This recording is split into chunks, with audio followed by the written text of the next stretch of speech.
Hi there. I thought I'd record this video because as I was writing the book, sort of documenting our 15-year history of investing in real estate, I was sort of struck by the fact that I think the market that we're in today, which is clearly a seller's market in 2018, is actually pretty close to the market that we started at in 2001, 2002. And I thought it would be only right if I see that similarity is to step back and sort of share where we were, um, back then. Because I think and hope, frankly, that it will resonate with at least some of you out there. I think understanding where we began is critical. It's important. Um, I think some folks that I speak with sort of hear where we are now and, having lots of rental units and lots of income and being retired is, maybe a interesting story and it's something to think about. But unless you really can appreciate our journey and really that starts with where we started, I don't think it's anything to write home about. So I wanted to share where we were because hopefully it will, at least be somewhat similar to maybe where you are if you haven't started. So I thought we'd take a few slides and talk about that. So we're going to go through kind of four things. So I'm going to document, share sort of our situation, where we were when we got started, sort of what we knew, we didn't know, what kind of money we had, all of that stuff. Just put it out there for all of you to understand or see. Um, I want you to understand sort of how the market was, right? A little bit that we have today is some historical perspective, and I'll do my best to sort of highlight what it was like in that moment, because I think it's, again, pretty similar to where we are today. I'll highlight what we did those first couple of years, right, in a seller's market, in an appreciating market. And then finally, what do we do when at least we thought the market got out of control, right? Because at some point during that wave, as you'll see, at least we thought it didn't make any sense. So I thought we would share what we did. So in 2001, we were burned out stock market investors. What you did back then is you flipped, or instead of flipping houses, you day traded stocks. I think it's interesting today. Maybe you're day trading Bitcoin. In 2001, we were day trading internet stocks, and frankly, there were days we made $10, $20, $30,000, and it was all wiped out. Really on a back-to-back days, and over $100,000 of our, I don't know what you want to call it, value, earnings, profit, whatever, was disappeared. I was struck by the fact that today's Bitcoin was 2001's internet stocks. So anyway, so we got burned by that, and that hurt. We were desperate to be financially free. And I use the desperate word on purpose. I thought about trying to put another one there. I had grown up in a situation where finances weren't always, you weren't always comfortable, right? And money was a dirty word. And I personally, I don't think I ever felt secure. And that was not okay. It's why I got a job when I was 12. It's why I hustled all the time. It's why I held multiple jobs even while going to school. It's just, I don't know. I just had that itch that I had to scratch, or fear, or whatever you want to call it. So I was desperate to have some security. I had to believe there was something. I don't write code. I'm not particularly smart. I'm not a tremendous athlete. I'm not a painter. I'm not someone who's going to create something that will be a liquidity event. So I knew I had to find something that the average Joe could work on. And for me, after all my readings, it had to be real estate. It was kind of my only thing we could go after, that I thought someone with average intelligence and effort and all of that could go after. And we jumped in with both feet. I was a pre-sales engineer, individual contributor, working in a software company. And I thoroughly enjoyed that. Um, but that job is very demanding. I covered a region at the time that was out to the Mississippi. So I did 100,000 miles on day trips that year, and that's not a very good quality of life. Um, while we picked real estate, we knew no one in real estate in 2001, which is kind of funny. How we had so much faith in something, but yet knew nobody. And again, sort of looking back on that, again, I only can use the word desperate, that we just had to make it work. That's just, in theory, that's not a recipe for great success. So, thankfully, at least if you're watching this channel, you have someone who's out there that you can at least email or feel like is trying to help you along the way, which is again my goal of helping 1,000 people. So I'm there for you if I can. I read everything I could. I still read lots of real estate books, lots of investor books. I don't know why I never got into fiction, but this is something that I can read in any time. And then finally, I think it's important to understand that we didn't have a lot of cash, right? We lost six figures in the stock market day trading, and we had about $40,000 in cash. I also had a $40,000 401k. So most of you that are listening to this have more than I had when I started. I know a lot of you that I speak with are at tech companies, and you have RSU grants. Some of you have RSU grants every 90 days that are bigger than this. Most of you have RSU grants that are bigger than this every year. So, and a lot of you are salespeople, and many of your commission checks are bigger than this. I bring this up because you are in a much better position than I was in 2001. And if I can get it done in 15 years, who's to say you can't get it done faster? And, believe me when I say my hope is all of you exceed my time frame, that you will hit your goals or your objectives, whatever those happen to be. I want to give you a little color on the real estate market because, again, it's obvious I've picked Fresno. On the left side there, those are appreciation rates I grabbed off a Google search. So, again, it's an appreciating market in Fresno, right? I started researching kind of middle of 2001, so it came off call it a 6% appreciation in 2000, and only got crazier from there. So think about being in 2001. I think 2001 is very much like today. You came off a solid year last year. Still kind of feels good. Inventory is tight, and sellers are getting their asking price, and clean properties probably are getting overbid. Lending is relatively, I don't want to use the word easy, but I will say it's not hard, especially not hard for first-time buyers on clean properties. And that's who our competition is. What you see happening after 2001 is really a momentum building of unhealthiness.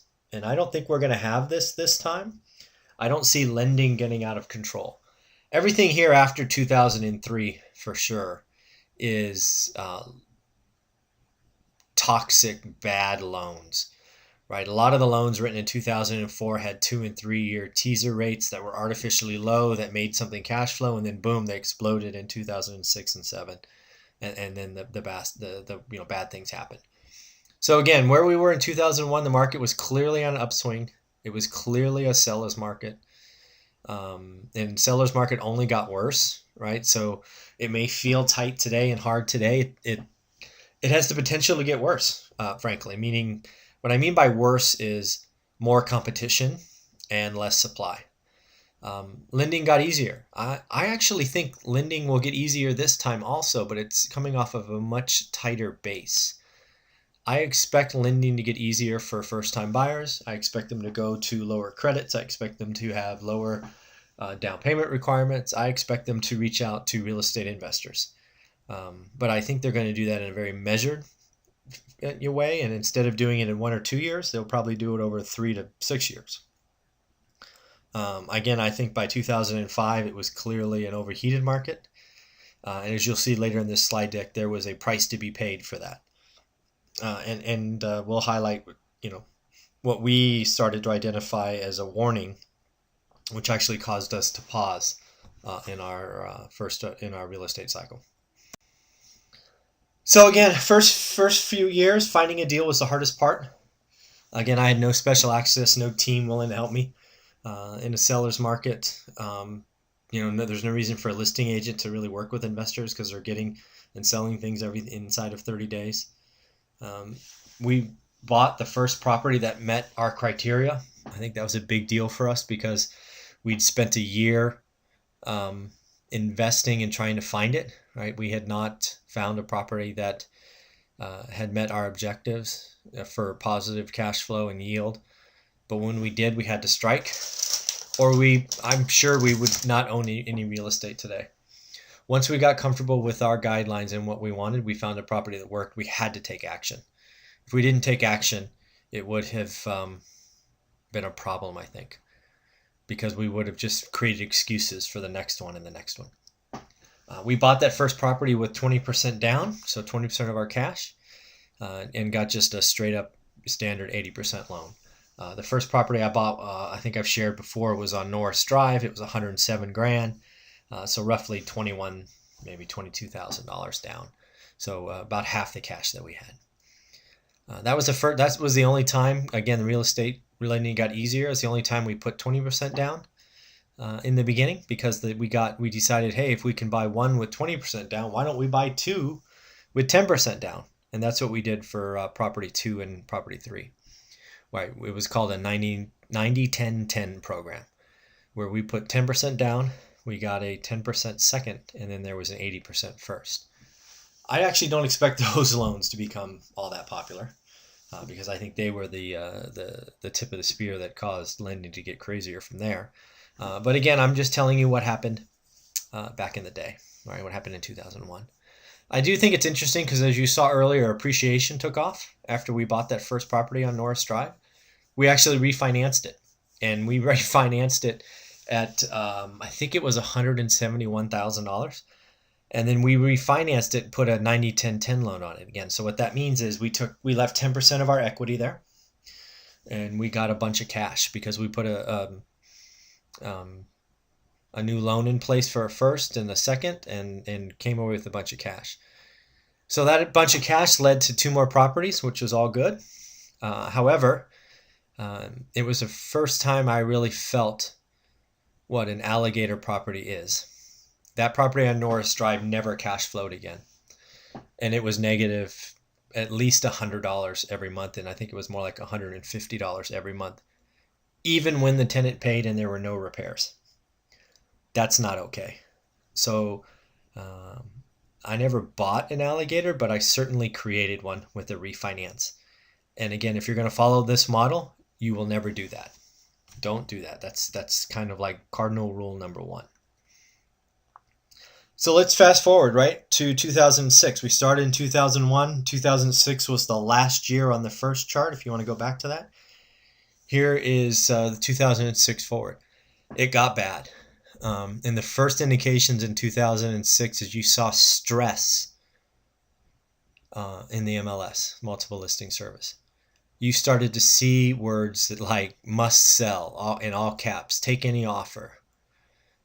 What happened next is what's called notice of default, which are essentially when banks or trustees take action on owners who are not paying, which leads to REOs, or real estate owned. Financing got hard overnight. I remember having an opportunity or a deal in play that the mortgage broker had told me that if we did not sign that day, he wouldn't be able to do the loan tomorrow. Because the program that we were on was being grandfathered because we had already gotten 90% through the program. But we had to make a decision that day. Real estate runs in cycles, and you need to appreciate that. Lending runs in cycles. So we just need to watch all those things. And then I think the last bullet on this slide is particularly important. That should read rents never went up. Sorry for the misspelling.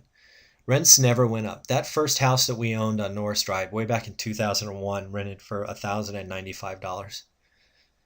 All the way through 2006, it still rented for $1,095.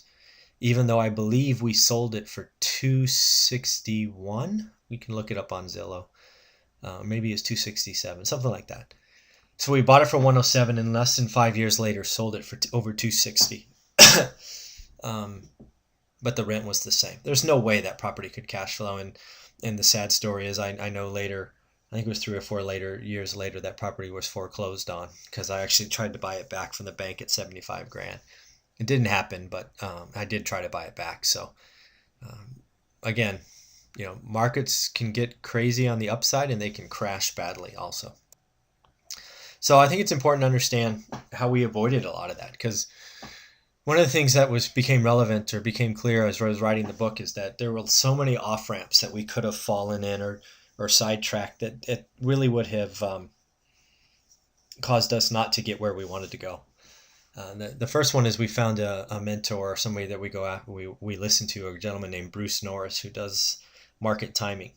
He's been investing in real estate for, I think he says 30 years now.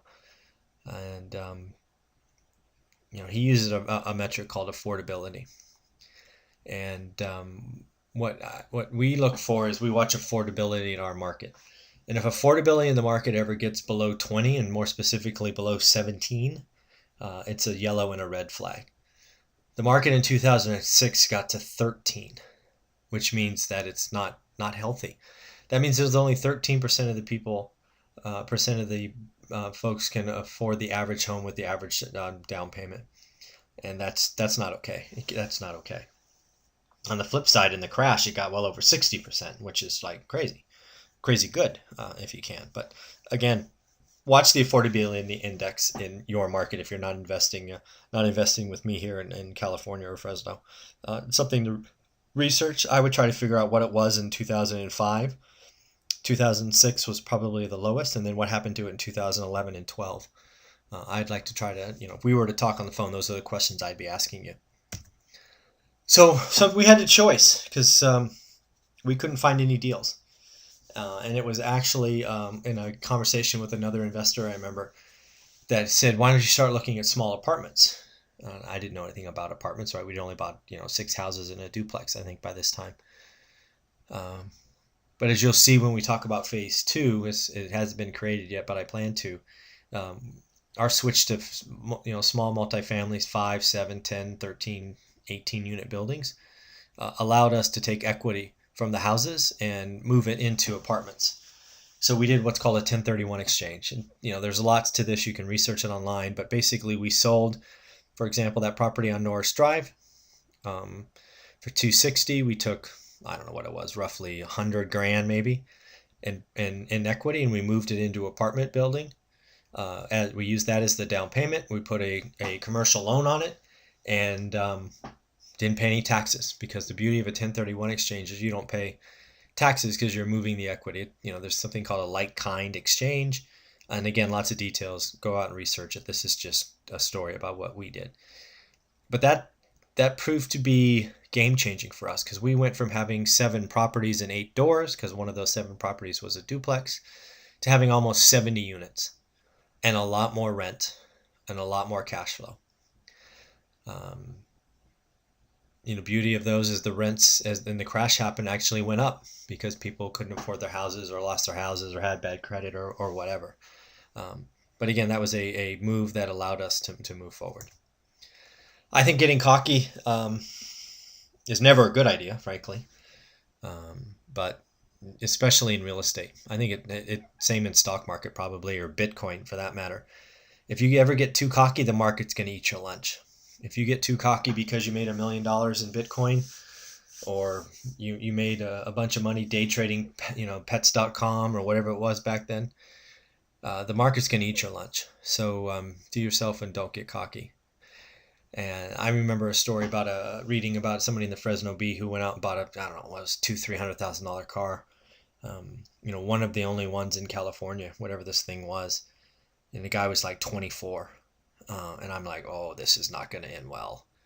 And sure enough, it was one of those signs that you read in the paper that's like, this market's frothy and it's out of control.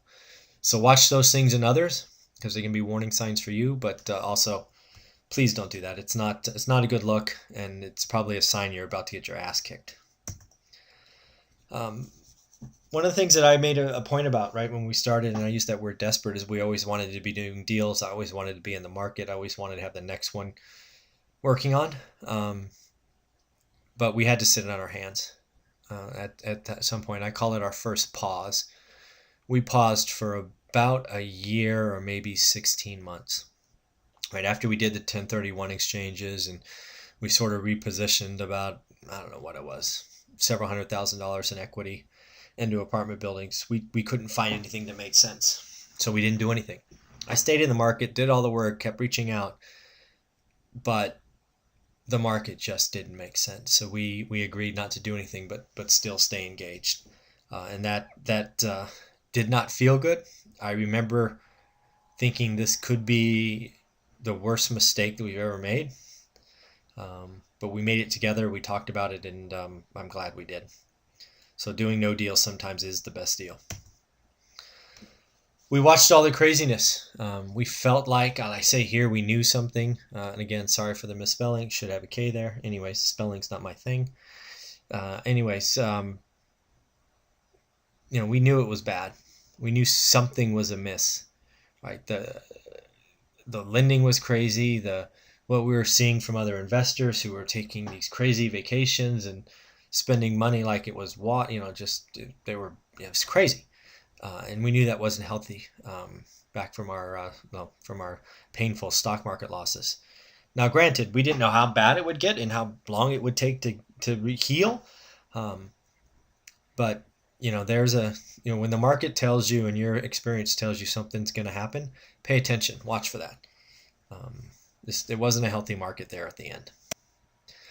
So these are some lessons learned after 15 years, and likely we'll create videos around each of these, but this is a people business. When I started real estate investing, I thought it was all about the house, right? It's all sticks and bricks. I couldn't have been more wrong. I think the least important thing is the house now, right?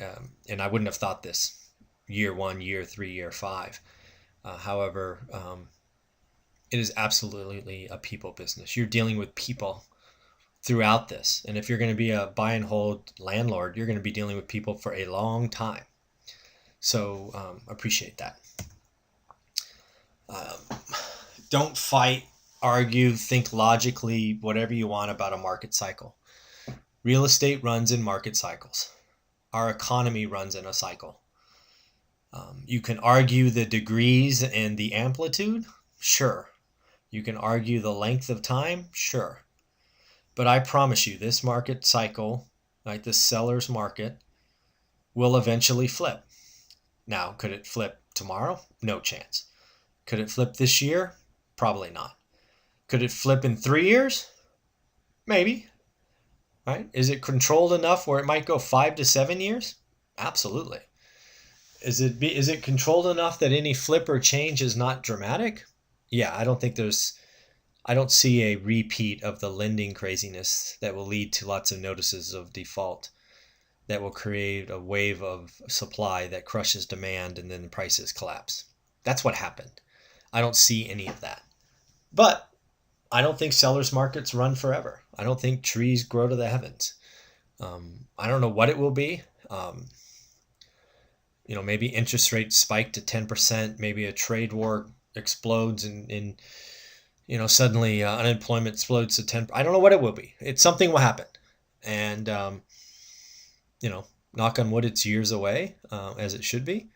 But I don't know what will happen. So just don't fight it. I think you got to always stay in the market. One of the things that we did during that pause button is we still stayed engaged every day. For 14 months, we were looking, researching, and that's why we could see the stress build up in the MLS. It was palpable. You could actually almost feel the pain of the sellers and just being scared on the other side. It was very sad. And, that allowed us to really extend our pause button because while deals started to make sense, we could see the wave of supply increasing and demand evaporating, which, you don't have to be an econ degree, which, oh, by the way, I am, to understand that means prices are going down, right? When supply triples and demand, falls to 10% of normal, there's only one thing that's going to happen to prices, and that's they're going to fall, and they're going to fall hard. So we waited and took action when that happened. I think you need to look at a lot of real estate, whether it's look at in person or look at online. I think you need to be able to spot the oddballs and spot the ways to create value. I think you need to be able to communicate, most importantly, why this house is better than that house. And it's not, oh, look, it's my favorite color, and oh, the grass is green, and all that nonsense. It should always be about the money. If you're going to be doing what I recommend, it's about the money. It's about the yield specifically. You need to build a nice yield into your deal. And if it's a negative yield, we don't do those deals. You can always turn a negative deal positive just by adding more down. But we've talked about that a bunch. Again, never get cocky. I say this because I saw it so frequently, both back in the stock market days, both back in the real estate cycle, and frankly, I see some of that now in the Bitcoin area. Just don't get cocky. Stay engaged, stay level-headed. That way you don't miss a signal. The market typically tells you when it's going to turn. It's the arrogant ones that miss it. And so don't get cocky. I think this one's important. I think if it hasn't been a part of a video already, it will be. Sacrifice is important in communication. A lot of folks during 2004 and 2005 took half the profit and went out and did a crazy vacation or bought a sports car or whatever. We never did that. We rolled every dollar into the next deal, which in the beginning is critical because it's sort of like that snowball rolling downhill. It really doesn't get to be anything until it's pretty far downhill, and by the time it's pretty far downhill, it doesn't have to roll much farther to be even bigger. That's exactly what happens in this. The first couple of years, 5 years, even first decade for us, we're like, interesting. We got whatever it is coming in. It's okay. Doesn't suck. Don't get me wrong. But then year 11, year 12, it's like, oh shoot, honey, you can retire. We've covered your income now for a year. Should be done. Punch out. And then obviously by year 15, it was like, oh wow, this is pretty cool. I should punch out too. Go help some people. So again, sacrifice, delayed gratification, whatever you call it, it's pretty important. The other thing is don't jump sector to sector, right? You only got one run at this.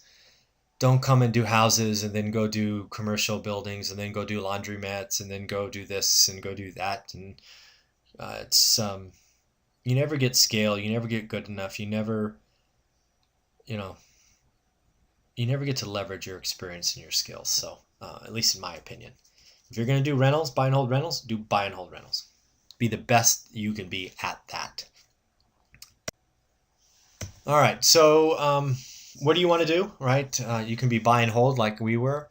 You can be a buy, fix, and flip person. Again, not something I recommend for people who have full-time jobs, but who am I? Another one you could do is, this is more popular back in 2011, but you could buy, fix, flip, and then change the financing because there's a lot of distressed property out there still where you can buy for cheap, fix it up, and then go put conventional financing on. Again, it was very popular in 2011, something we did 30 or 40 times. But it's not impossible today, but it's not easy either. I think you need to understand your buying criteria. For us, it's that yield. We want to get a nice yield on our invested capital. Not about equity. It's not about, oh, I bought this 20 grand under market. Who cares? 20 grand under market, maybe in 5 years, 10 years will mean something to me. But don't mean anything today. Yeah, maybe it, sounds good when you're at the dinner table talking about your net worth, but again, it doesn't mean anything. That 20 grand doesn't become cash flow for you. So if you're going to be doing what I recommend, it's about the yield. It's about the positive cash flow that comes forward. What are you going to focus on? I think I'm going to create a video that talks about the different types of real estate you can focus on, whether it's the older stock, stuff built in the 50s or before, cuter homes, right? The architecture, all of that, typically more downtown. nice rentals? Do you go after brand new homes, less repairs, maybe a higher standard of tenant? Do you do multifamilies? Do you go right to apartments, right? Because maybe you got some good RSU money or ESPP or commission check, and you just want to go drop a couple $100,000 as a down payment on a commercial building. I don't know. But those are the things we need to think at. You need to be able to watch it, get comfortable, work with a team that's always looking for you, and just understand that area. The other thing is price is just that. It's just part of the equation. Um, I think it's a minor variable. Frankly, it's a starting point. In a seller's market, it certainly means a lot more, right? Because the discounts off standard pricing or seller's pricing for clean properties is not great. Um, but again, that is just one of the numbers. For me, it's all about the yield. It's all, maybe you can get a seller to carry back 10% second with a payoff in a year, so you bring less cash to table. There's lots of ways you can work with and be creative on financing. Again, this is a people business. Always look for opportunities to grow your network, be helpful, be kind. I still send thank you cards to people that help me. It's just that kind of business. The last one is have an abundance mentality. That's why I'm doing this. I really do think there's more stuff out there than I could possibly go after. Just a much better way to live, in my opinion, versus a scarcity mentality where you think you can be the only one to find this or that. And I think it's a miserable way to live, frankly. So I live the abundance mentality. I'm always here to help share, grow, put it out there, and watch all of us succeed. I just think it's a lot better way to live. So with that, I'll wrap this up. Say good investing. Have a great day, and hope all is well. Thank you very much.